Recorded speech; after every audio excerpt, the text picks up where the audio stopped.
I think some of the reasons that maternal mortality rates have increased is because our patient population is less healthy and a little bit older. A lot of patients are delaying childbearing for career and things, and so they're having babies later in life.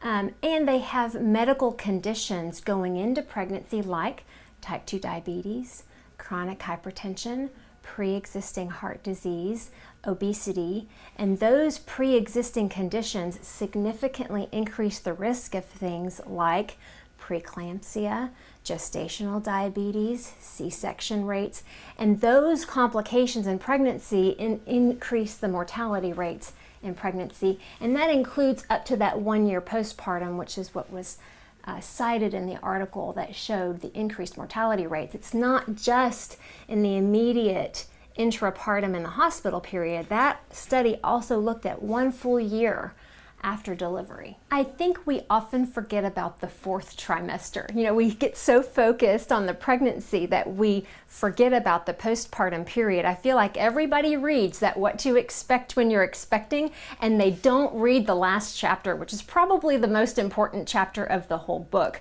But that study looked at increased rates of suicide and drug overdose, because I do think that there is a lot of postpartum depression that gets, shoved under the rug or ignored or blown off and not addressed, and that is also contributing to maternal mortality in the first year after delivering a baby. Interesting, because the way I was thinking about it was right after you give birth. Right. But I wasn't thinking about that after. So yes. That's interesting. Thank you for that.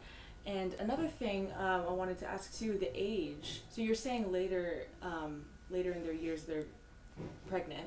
What is that specific age range? So 35 is considered advanced maternal age. 35 is not old at all, and the older I get, the younger it looks. But for the sake of pregnancy, moms who are going to deliver or have a due date that happens after they have turned 35 years old are considered high-risk pregnancies because of their age. Okay. And another point I saw in an article was saying it's more common among Black women. Why is that? I think a couple of reasons. I do think that sometimes there can be issues with access to care. I also think that in the African American population, we see higher rates of chronic hypertension, and so then we see higher rates of preeclampsia. African American ethnicities also have larger rates of uterine fibroids, and uterine fibroids are smooth muscle tumors of the uterus that make the uterus enlarged, and when you have fibroids in pregnancy, it can increase bleeding with delivery, and we know that postpartum hemorrhage is the #1 cause of maternal death in childbirth. And so unfortunately, I think that's a lot of the reason that we see it in that particular ethnic group is because they are predisposed to some of those complications that can increase the risk. I think there are 3 main ways that we can reduce maternal mortality. First of all, good birth control, right? The best offense is a good defense. And so avoiding pregnancy when you're not ready. When your body's not ready and you're not healthy yet, you need to be on good birth control, something that's reliable. And we have a lot of options. We have hormonal options, we have non-hormonal options. We have a lot of options for good birth control. So access to that, I think, is first.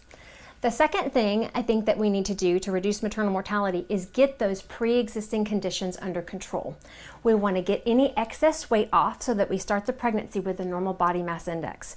We want to get our chronic hypertension and diabetes well controlled before we get pregnant. We want to be on a prenatal vitamin. We want to be prepared. And so a great way to do that is to see your OBGYN for a preconception visit and work on optimizing those pre-existing medical conditions. And then the third way we can reduce maternal mortality is to stay healthy during pregnancy. So maintain a healthy lifestyle, eating lots of fruits and vegetables, exercising in a low impact way, like going for a walk for 30 minutes 5 days a week, staying active, getting good sleep, and receiving good prenatal care. So seeing your doctor, partnering with your OBGYN so that you can stay healthy while you're pregnant and optimize your postpartum outcomes as much as possible. You said COVID was where we saw the spike, specifically you said here in East Texas. Mm-hmm. Why do you think that was the reason? I think it all goes back to those pre-existing conditions. And so Typically, when we saw the most complications with COVID and pregnancy were people who were pregnant and they had those pre-existing medical conditions. So our patients who carried a little extra weight, our patients who were diabetic, our patients who were hypertensive, they were the ones most at risk for mortality and childbirth related to COVID. And we saw that with COVID in general, that those lifestyle-related diseases, those chronic illnesses, was the thing that put people at the most risk of death with COVID. And the same was true in pregnancy.